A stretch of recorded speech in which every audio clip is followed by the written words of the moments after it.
Olá, meu nome é Adriana Tonelli, tenho 34 anos, sou estudante de serviço social, estou no último semestre.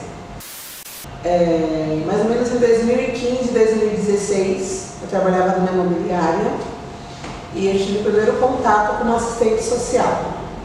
Naquele momento eu imaginava que a assistente social se resumia a doar cesta básica. Era essa a percepção que eu tinha da profissão, eu não conhecia até então. Conversando com a assistente social, ela era super aberta, super receptiva, e ela começou a me explicar o que era a profissão, e a gente ficou conversando, e eu percebi que eu tinha nascido para aquilo. Foi um reencontro comigo mesmo. Eu entendi a minha missão de vida quando a gente começou a conversar sobre a profissão. Eu entendi que era para isso que eu estava aqui, porque eu me via muito fazendo isso indiretamente, né? Eu me reconheci na profissão sem mesmo antes ter sido apresentada para ela. E a gente conversou muito sobre, e quando ela foi embora, eu não conseguia pensar em outra coisa, a não ser como que eu ia conseguir concretizar o sonho que eu tinha acabado de descobrir que eu sonhava. E aí, a gente conversou, eu fui embora para minha casa pensando em como que eu faria para me tornar uma assistente social, porque o curso não é tão acessível, não é tão barato, além de não ser um curso assim tão respeitado perante todos os outros, né? Vocês me perguntam por que eu escolhi ser assistente social.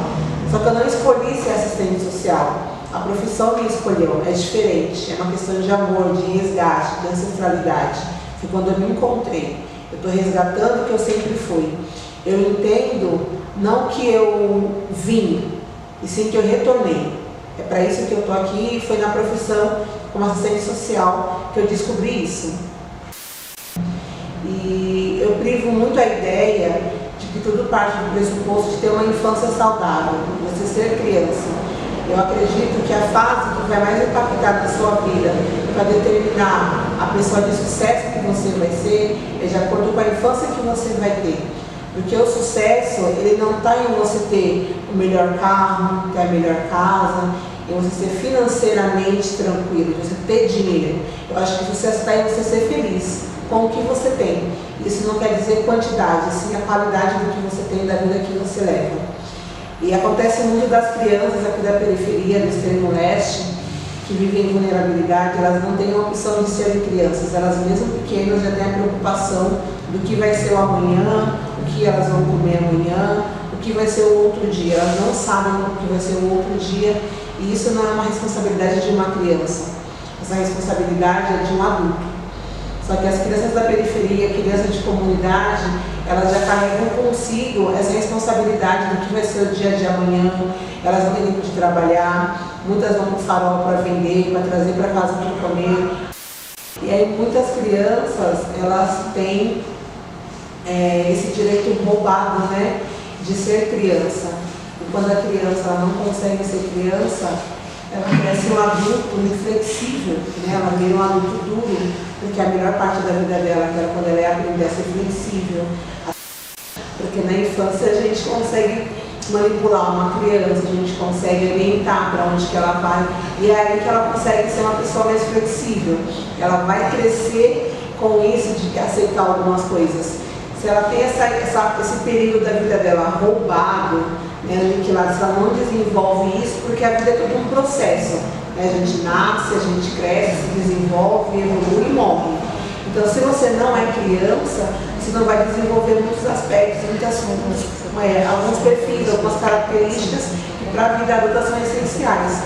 Se você não tem o senso de humor, você não vai conseguir enfrentar a vida, porque a vida já é muito difícil. Então, é muito importante que você seja criança, que você tenha infância, que você brinque, que você se divirta, que você caia, que você se machuca. Porque a gente tem que saber lidar com todas as diversidades da vida. Então, quando a gente é criança, a gente vai aprender tudo isso para a gente poder levar para a vida adulta. Então, quando a gente chegar na vida adulta, se não tivermos uma infância sadia, regada de brincadeiras, de diversões e de amigos, fica muito mais difícil. Outra coisa que é muito importante também que a gente conquista na infância é a amizade. Porque depois que a gente cresce, a gente não tem tempo de fazer amigo mais, porque a vida fica muito corrida. Então, se você não fizer amigos quando você é criança, quando você está no período de escola, pois é muito mais difícil para você fazer amigos. E aí o que vai acontecer? Você vai casar vai constituir a sua família. Se você fez amigos durante a sua infância, você vai carregar para a sua vida os seus amigos. E se você não fez amigos, talvez você consiga construir um círculo de amizade na sua empresa, ou de repente os amigos do seu companheiro passam a ser os seus amigos, mas de fato não serão os seus amigos, serão amigos do seu companheiro. E se o seu relacionamento não der certo, você perde o companheiro e também perde até a amizade. Salvo as exceções que você consegue levar uma amizade, mas isso é muito difícil de acontecer. Então o período da infância, para mim, ele é sagrado. Ele tem que ser enaltecido e respeitado e cultivado. A criança, ela tem que ser criança, ela tem que ter infância, ela tem que brincar, ela tem que aproveitar o máximo que ela puder sem responsabilidade. Acho que a única responsabilidade que a criança tem é de ser criança mesmo. Tem um conto em Urubá que tinha um antropólogo, né, que ele estava estudando as culturas, a ancestralidade da África. E aí, no final da gravação do estudo que ele estava fazendo, ele reuniu uma quantidade de crianças, juntou um cesto de doce, colocou em determinado lugar e pediu que as crianças fizessem uma fileira e que todas elas fossem até lá. Quem chegasse primeiro ia levar todo o balde de doce. E aí, quando ele disse já, as crianças juntaram as mãos e todas correram juntas até o balde. Todas pegaram um balde de doce juntas, comemoraram juntas e comeram juntas.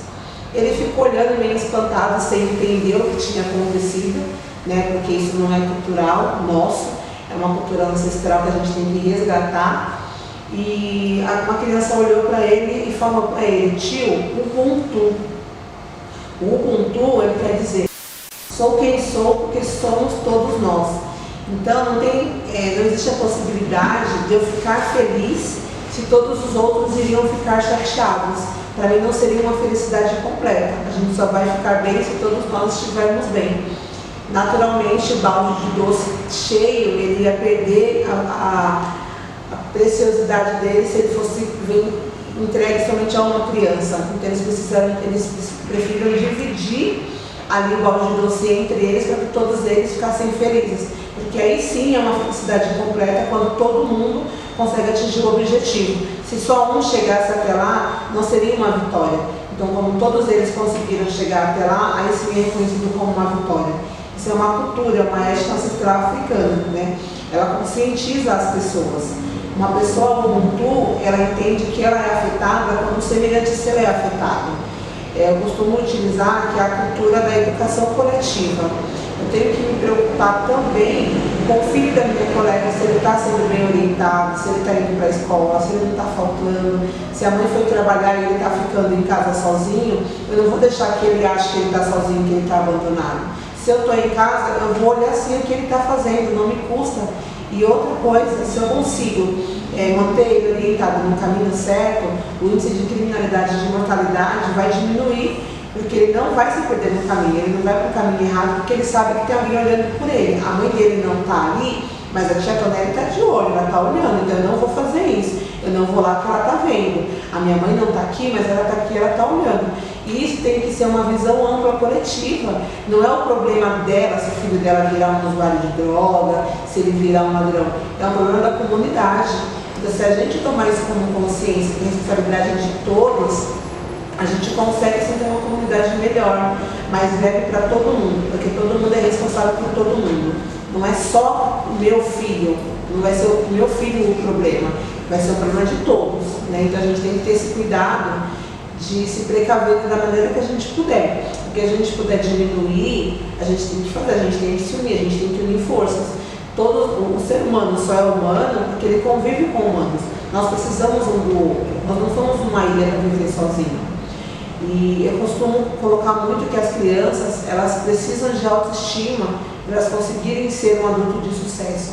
E de que forma que tem a autoestima da criança? Quando ela tem autonomia, quando ela chega para te contar alguma coisa que por mais que seja uma besteira para você, para ele não é uma besteira, é uma coisa importante, é uma conquista, é um feito dele. Então a gente tem que ouvir, a gente tem que reconhecer e tem que dar valor. É horrível quando a gente vai contar alguma coisa para uma pessoa e ela fica te acelerando, querendo saber o que aconteceu no final, e você quer desenrolar a conversa, quer contar com detalhes, só que a pessoa não tem tempo para escutar o que você tem para falar. A gente se sente menos importante, isso diminui a gente, e é ruim quando a gente é adulto, imagina para uma criança. E eu entendo que isso causa um dano muito grande, porque a criança, ela vai ter a autoestima dela fragilizada, ela vai acreditar que ela não é importante, que o que ela faz não é importante, e ela não vai ter aquele estímulo de sempre fazer alguma coisa para ser reconhecida, porque criança é assim, ela gosta de ser reconhecida, de ser valorizada. A gente não deve ficar comparando crianças uma com outra, independente do que a criança faça, por menor que pareça para a gente, para ela é um feito muito grande, ele tem que ser enaltecido, justamente para injetar nele o ânimo dele sempre querer fazer alguma coisa de melhor para mostrar para você. Então, a gente tem que sempre valorizar a autoestima da criança, dela acreditar nela, porque se ela não acreditar nela, fica muito mais difícil. Na comunidade onde eu tenho um projeto, eu costumo conversar muito com as crianças, que eu acho que uma escuta generosa faz total diferença. Então, você sentar, você conversar, perguntas aleatórias, o que a criança gosta de comer, o que ela gosta de fazer, isso faz uma diferença dela se sentir ouvida, de se sentir importante, dela ter um lugar de fala que você desacredita.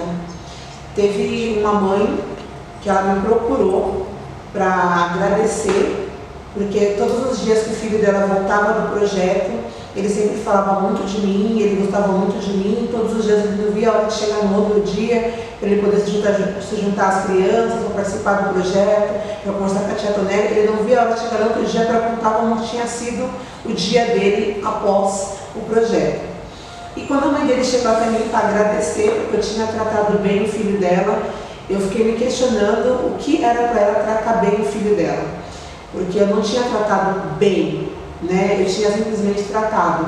Ele se sentiu importante porque ele reconheceu que ele estava num lugar de fala, que tinha alguém que estava se preocupando com ele, que estava escutando, que dava atenção para o que ele tinha para falar. Por mais que fosse relevante, ele se sentiu importante porque alguém parou para escutar. Ele é um adulto, né? Uma pessoa de fora, e estava escutando, que deu valor porque ele estava falando.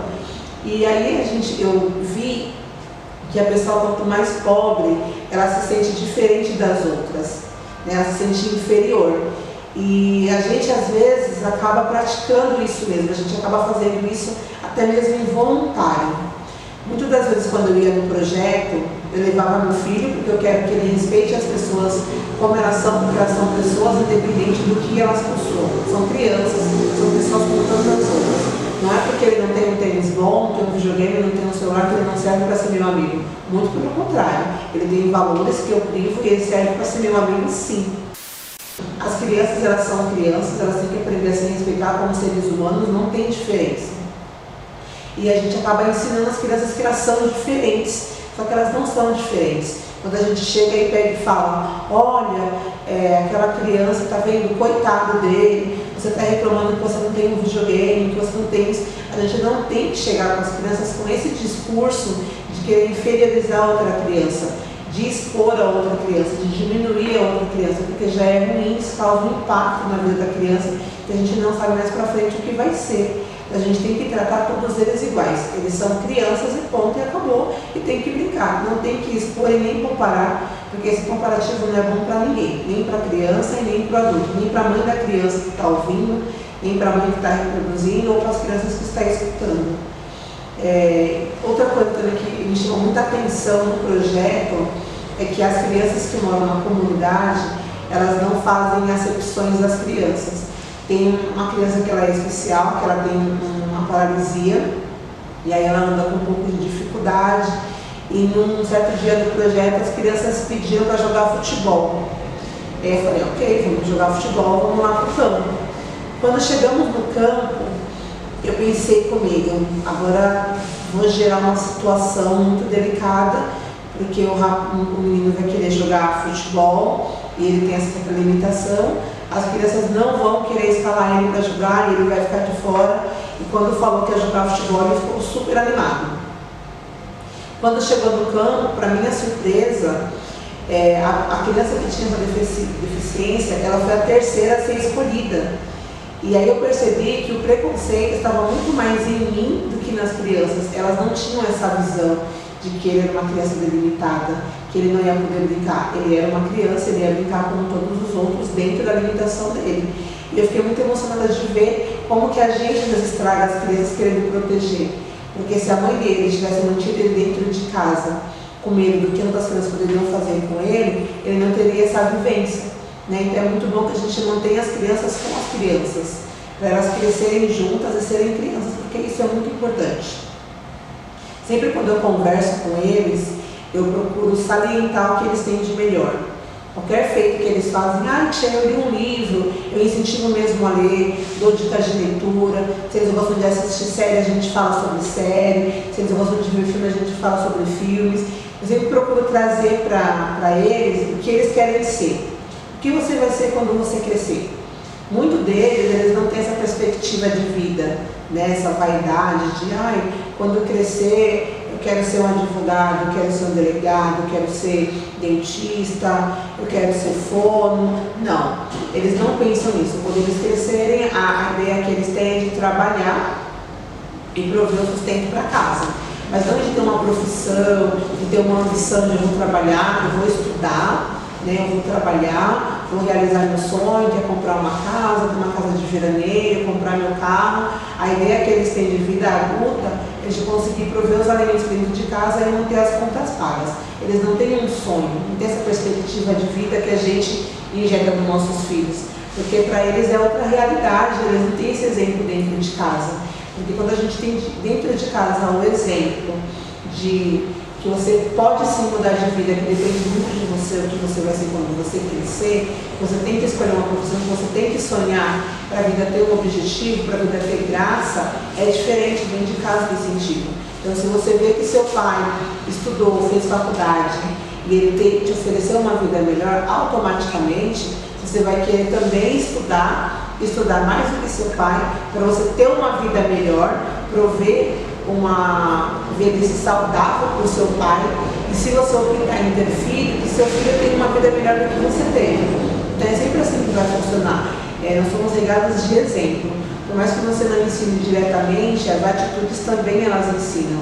A gente vê determinada atitude, a gente pode escolher se a gente vai querer reproduzir aquela atitude ou se a gente não vai reproduzir. E isso é uma educação também. E a gente vê muito que as crianças se perdem hoje nos bailes, porque eles têm um acolhimento. Lá eles podem ser quem eles querem ser.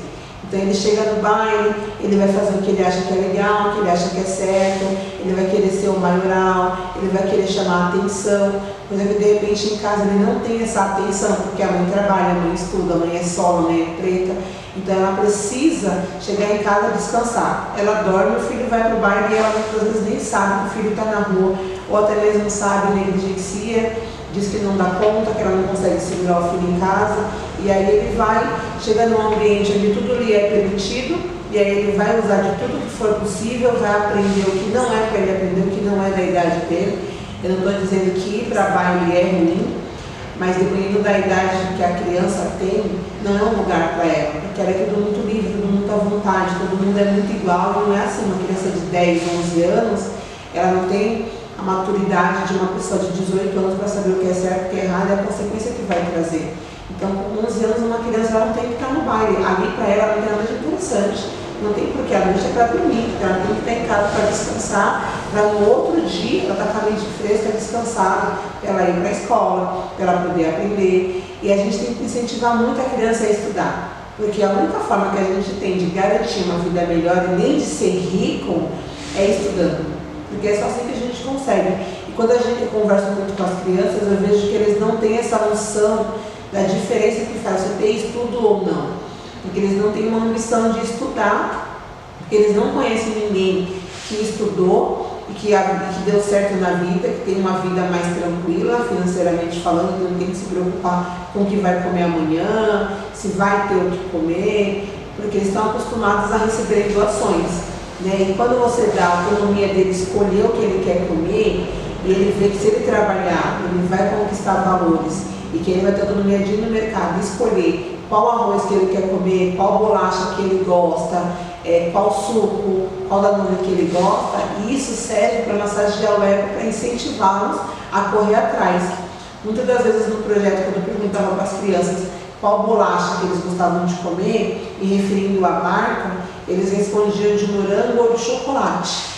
Aí eu perguntava, não, mas qual bolacha? Tia, eu gosto de morango ou de chocolate. Tem criança que não come qualquer bolacha. Tem que ser determinada a marca de bolacha para a criança comer. E eles não têm essa escolha, esse privilégio de falar, eu gosto de tal bolacha e tal bolacha eu não vou comer. Eles vão agradecer a bolacha que você trouxer para eles. E o meu trabalho mais na periferia é mais um resgate ancestral. Quando teve determinado momento na internet que eu vi uma frase que falava assim, Exu matou um pássaro ontem com a pedra que arremessou hoje. Geralmente quando eu escuto essas coisas, eu fico repetindo e pensando durante muito tempo. Eu estou no ônibus, eu estou pensando, eu estou no trem, eu estou pensando, estou trabalhando, eu estou pensando, estou lavando roupa, eu estou pensando, para eu conseguir entender.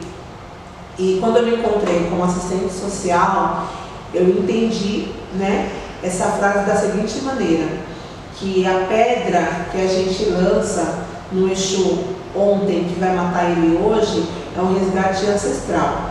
Hoje, o que eu sou é a utopia dos meus ancestrais. Quando que os ancestrais, eles iriam sonhar que a gente ia ocupar esse espaço, que a gente teríamos esse lugar de fala, teríamos a chance de estudar nas mesmas escolas, de frequentar a faculdade, de se formar, de ser médico, de ser professor, de ser advogado. Nunca que um preto tinha a possibilidade de chegar nesse espaço. Então eu vejo que a gente é a realização de um sonho que foi plantado lá atrás. Muitos nem acreditavam que a gente ia chegar onde a gente chegou hoje. E ainda não é o máximo que a gente consegue chegar. A gente tem muito lugar para a gente ocupar. Temos a presidência, temos cargos de liderança que a gente merece ocupar, até porque nós somos a maioria. Né? Então, como que a maioria não está sendo representada? A gente tem que continuar na nossa batalha, a gente tem que se ajudar, porque quem gosta de nós somos nós mesmos, não adianta. É a gente por nós. Nós temos que se juntar, de alguma forma, quando o irmão está no topo, tentar manter o irmão no topo, o irmão que está caindo, é pegar na mão do irmão e colocar ele para levantar e falar, e aí, o que você está precisando? O que eu posso fazer para te ajudar? O que você quer ser? Ah, eu quero trabalhar com tal. Como que a gente vai chegar no seu sonho? Como que a gente vai realizar o seu sonho? Né? E a gente se ajudar, e a gente se colocar para cima, e a gente se colocar para frente. Se a gente não se ajudar, ninguém vai ter interesse de ajudar. Por mais que pareça muito clichê, se a gente não se ajudar, não adianta, a gente não vai conseguir sair do lugar, a gente vai ficar sempre patinando, a gente vai ficar sempre nadando, morrendo na praia. Isso acontece muito pela falta de apoio de nós mesmos. A gente às vezes chega em algum determinado lugar e parece que vira uma disputa, e a gente não tem que disputar com o outro, né? Nós temos que auxiliar, porque eu não sou concorrente, eu quero que você ganhe também, é o Ubuntu. Se todo mundo ganhar, para mim sim vai ser uma vitória. Se só uma pessoa conquistar, para mim não é vitória, eu não vou conseguir ficar feliz se o meu irmão também não ganhar, se o meu irmão também não vencer, se o meu irmão também não conquistar o sonho dele, não realizar o sonho dele. Se o sonho dele for constituir uma família, se o sonho dele for comprar um carro, for comprar um apartamento, que seja o sonho dele, a gente vai sonhar junto, a gente vai realizar. E isso a gente tem que injetar nas crianças. A gente tem que valorizar o sonho que a criança tem. Se a criança ela quer ser jogadora de futebol, ainda que pareça ser muito longe, muito difícil de ser alcançado, a gente tem que valorizar o sonho da criança e incentivar no que for preciso, juntamente com os estudos. Você quer ser um jogador de futebol? Então a gente vai correr atrás do seu sonho que é ser um jogador de futebol. Em paralelo, você vai estudar e a gente tem que ter um plano B. Que se o plano A porventura não der certo, a gente tem um plano B. E aí, como que eu me vejo, né, no futuro? Qual que é a minha missão? O que eu quero? Eu quero fomentar a periferia. Eu quero que as pessoas daqui ocupem todos os espaços. Que elas não achem simplesmente que o lugar delas é aqui na periferia, que eles se sintam à vontade somente nos bairros de quebrada, que eles acham que o lugar deles é simplesmente na favela, que eles são daqui e que se eles forem em outros lugares eles serão hostilizados. Eu quero que eles tenham a autoestima e o amor próprio de saber que eles podem ocupar o lugar que eles quiserem. Eles têm a possibilidade de ir para onde eles quiserem. Eles podem ir no Parque do Ibirapuera, Teatro Municipal, Shopping Anália Franco, todos os shoppings, todos os lugares. Eles são donos de todos os espaços. Então, eu tenho para mim de montar um projeto, né, para esse tipo de valorização da pessoa, para a autoestima das crianças, que é um projeto infantil. Eu acho que tem que vir da base. Né? Eu quero trabalhar com a família e com a criança para dar uma estruturada. Porque uma família que está desestruturada, ela fica muito mais fácil de se manter, muito mais difícil, né, de se manter. Então tem que vir da base. Se a gente consegue digitar na criança que ela é capaz, que ela pode, que ela é boa, que ela vai fazer, que ela vai conseguir, indiretamente ela já vai ser um adulto de sucesso porque ela vai acreditar nela. E se ela acredita nela, fica tudo muito mais fácil. Né? Ela vai acreditar nela porque ela sabe que os pais, porque os tios, porque independente de quem quer que seja, acredita nela. Então ela vai fazer, não, então, se a pessoa acredita é porque eu posso mesmo. Então eu vou correr atrás dos meus sonhos e eu vou fazer. Então esse incentivo, né, que é que eu quero que as crianças tenham, que elas acreditem nela, que elas saibam que elas são capazes, que elas vão fazer, que vai acontecer, que elas vão realizar os sonhos delas.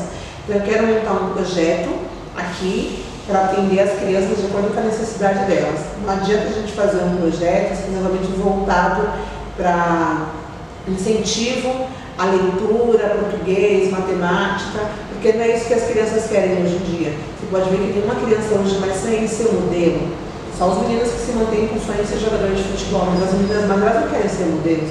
Elas querem ser astronauta, elas querem pilotar avião. Então eu quero um projeto para a periferia que alimente esse sonho que eles acham que é impossível de realizar, que para eles é uma utopia. Eu quero mostrar que eles são capazes sim de que é possível. Basta você querer e você é o único responsável pelos seus sonhos. É você levantar e fazer acontecer. Não depende de mais ninguém, só de você. Então eu quero um projeto que a gente alimente esse sonho das crianças, que impulsione, que eles acreditam neles, que eles resgatem essa ancestralidade de luta, de batalha, de força e resistência, que ele é capaz de fazer e que ele vai fazer acontecer. Então não é um projeto só voltado para a educação, e sim para a emancipação da criança e para ele ter a autonomia de escolher o que ele quer ser. Ele ser protagonista da vida dele, ele vai escolher, e não dele chegar numa entrevista de emprego e ele pegar a vaga que está disponível. Ele vai falar, não, eu quero ser isso, eu vou procurar esse emprego para mim. E não que o emprego procure ele, que ele vá preencher a vaga que está lá disponível para qualquer coisa. Que ele vai em cima do sonho dele, que ele vai traçar a trajetória dele, que ele vai viver a vida que ele escolheu, não que escolheram para ele, que delimitaram para ele. Tem uma frase em Urubá que eu ouvi através do pai Sidney, que diz que toda verdade pode ser dita com uma colher de mel na boca. E eu acredito muito nisso, que a gente pode falar o que a gente quiser, desde que a gente saiba como falar. Não precisa você ofender, você diminuir, ou você humilhar a pessoa. Se você conseguir, se partir do pressuposto de que todo mundo tem um dia ruim, todo mundo está enfrentando uma batalha interna, e muitas das vezes a gente não consegue colocar para fora, a gente tem que guardar para a gente, colocar um sorriso no rosto, eu procuro ser a pessoa para os outros que eu gostaria de encontrar no dia a dia. Então, dificilmente eu vou abrir a minha boca e vou falar para uma pessoa uma palavra que eu não gostaria de escutar. Primordialmente, eu trato as pessoas como eu gostaria de ser tratada. E isso reflete de uma maneira muito positiva para mim. Então, eu acredito que se você tratar as pessoas da maneira que você quer ser tratada, e se a sua educação independer da educação da outra pessoa, você vai ser muito mais feliz, vai ser muito mais fácil de você viver a vida. Então, com as nossas crianças, a gente tem que ter esse tipo de tratativa de respeito, de amor, de empatia, carinho e companheirismo, né? Então, tudo que a gente for falar com uma colher de mel na boca vai soar muito mais fácil. E de repente, o que a pessoa precisa de afago, de um carinho, de acolhimento. Então, a gente precisa muito dessa cultura do acolhimento, né? De você ser para a pessoa o que você gostaria de encontrar, porque vira uma corrente do bem. Se você faz o bem para uma pessoa e ela faz o bem para mais duas pessoas, essas duas pessoas sem fazer o bem, tratar uma pessoa bem no dia ruim, isso vai fazer a diferença na vida da pessoa. Então eu cultivo muito isso, de tratar sempre as pessoas bem, como eu gostaria de ser tratado, para que elas reproduzam isso e que a gente perca a mão, que sempre as pessoas tratem as outras como elas gostariam de ser tratadas. Se a gente conseguir injetar isso nas crianças, então o nosso amanhã, né, ele vai ser bem melhor. e vai ser muito bem melhor amparado. Gostaria de me despedir, agradecer pela oportunidade de fala generosa. Gostaria muito que vocês me seguissem nas redes sociais, também do meu projeto. E estou disponível para os projetos também, para discutir, para conversar. Quem quiser só me procurar, Tonelli Adriana, nas redes sociais. E é isso. Muito obrigada.